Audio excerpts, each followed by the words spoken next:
Hello, welcome to world inventions. इस video में हम हवाई जहाज यानी एरोप्लेन के आविष्कार के बारे में चर्चा करेंगे। हवाई जहाज का आविष्कार उन आविष्कारों में से एक है जिसने दुनिया को करीब लाया। हवाई जहाज हवाई यात्रा और युद्ध के लिए आवश्यक है। आज जो एरोप्लेन हम देखते हैं वो अचानक से नहीं बनाया गया है, बल्कि पहले प्राथमिक रूप से बनाकर उसके ऊपर संशोधन करके उसे नया रूप दिया गया है। प्राचक्ति हवा के माध्यम से पक्षियों की मुक्त उड़ान के बारे में सोचता था। पक्षियों की इस उड़ान के आकर्षण के परिणाम स्वरूप ग्रीक विद्वान आर्किटिक्स द्वारा लकड़ी के पक्षी नामक एक उपकरण का निर्माण हुआ। पक्षियों की तरह उड़ने के लिए आदमी ने कई प्रयास किए। अपने हाथों को पक्षी के पंखों की तरह फैलाकर हवा में उड़ने का प्रयास किया गया।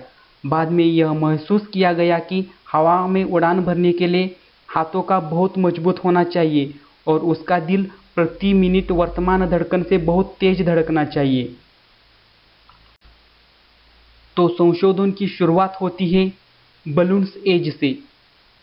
बाद में शोधकर्ताओं यानी साइंटिस्टों ने गुब्बारों का इस तरह से उपयोग करके उड़ान भरने की कोशिश की।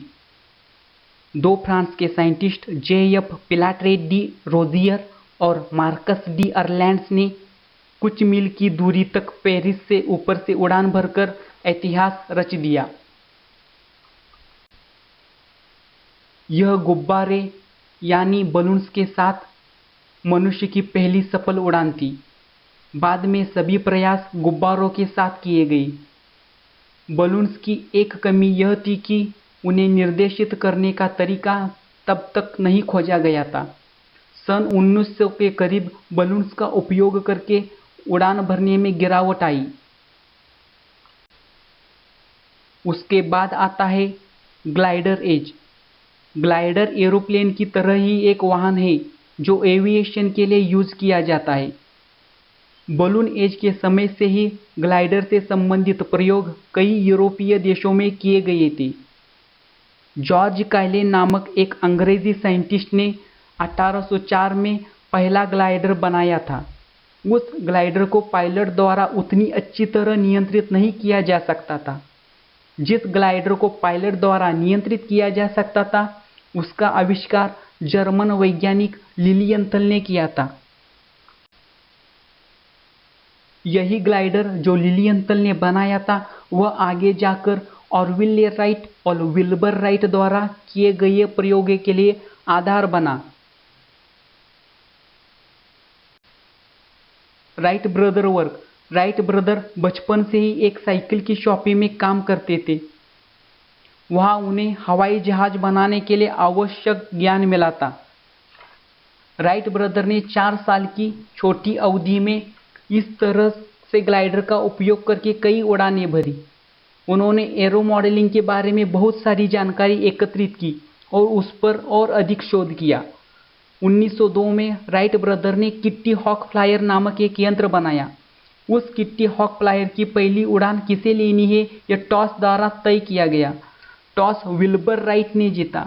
किट्टी हॉक फ्लायर की पहली उड़ान विल्बर राइट द्वारा ली गई थी, लेकिन वह उड़ान असफल हो गई क्योंकि उसका एक विंग नीचे जमीन से टकरा गया। उसके बाद राइट ब्रदर ने किट्टी हॉक फ्लायर में कुछ बदलाव करके उसका नया मॉडल बनाया।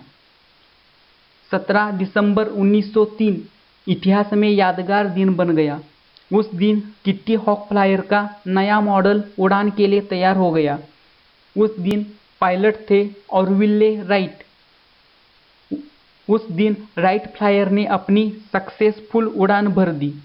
राइट बंधुओं ने इस उल्लेखनीय अवसर को देखने के लिए कई लोगों को आमंत्रित किया था, लेकिन कई लोगों ने आने से इनकार कर दिया। उस समय कुछ ही लोग मौजूद थे। उसके कुछ ही साल बाद उन्होंने पेटेंट के लिए पंजीकरण कराया। उन दोनों का जीवन हवाई जहाज के निर्माण और सुधार के लिए समर्पित था। उसके कुछ ही दिन बाद विल्बर राइट ने अपने संशोधन का एक नमूना फ्रांस में पेश किया। इस तरह से हॉट एयर बलून से लेकर ग्लाइडर तक संशोधन का प्रयास किया गया। और उसके बाद ग्लाइडर से लेकर राइट फ्लायर तक और राइट फ्लायर से लेकर मॉडर्न एरोप्लेन तक स्टेप बाय स्टेप बदलाव हुए और आधुनिक हवाई जहाज का आविष्कार हो गया। Thank you for watching.